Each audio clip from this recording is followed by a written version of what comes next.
Aroma roti dan kue kering menggoda keluar dari sebuah toko di lorong kawasan Pelaju, Palembang. Berdiri sejak 2018 di Jalan Kapten Abdullah Lorong Saleh, toko ini terus bertahan meski situasi usaha tak selalu bersahabat. Sebelum dikenal sebagai pelopor roti dan kue premium, pemiliknya Rafiq Habibi pernah menekuni usaha sepatu di kawasan 16 Ilir. Namun kerasnya persaingan membuat bisnis itu tak bertahan lama. Tidak patah arang, ia beralih mencari peluang baru. Bersama istri yang piawai membuat kue kering dan roti, Rafiq membawa misi menghadirkan rasa premium yang belum banyak digarap pelaku usaha lokal. Usaha ini lahir dari pengamatan akan besarnya pasar kue kering di Palembang, namun minim pemain di kelas atas. Toko pun hadir dengan spesialisasi nastar homemade, legit, lembut, dan dibuat dari resep keluarga. Untuk varian roti harian, dua yang paling diburu pelanggan adalah blueberry cheese bread yang creamy dan abon tuna yang jadi favorit para pria.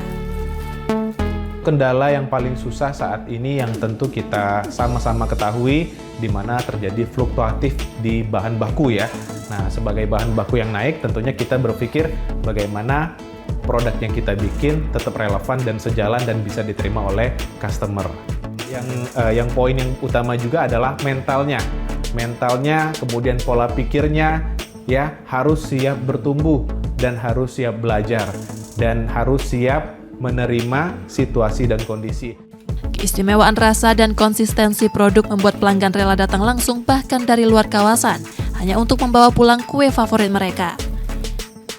Rotinya lembut dan soft. Kita suka varian mana? Roti abon tuna. Kenapa? Karena isiannya terasa dan lembut. Meski mengusung kualitas premium, harga produknya tetap terjangkau. Roti dijual mulai dari Rp10.000 hingga Rp15.000 per buah. Dalam sehari, toko ini mampu memproduksi hingga 200 potong roti dan kue. Purwantoro, Kompas TV, Palembang, Sumatera Selatan.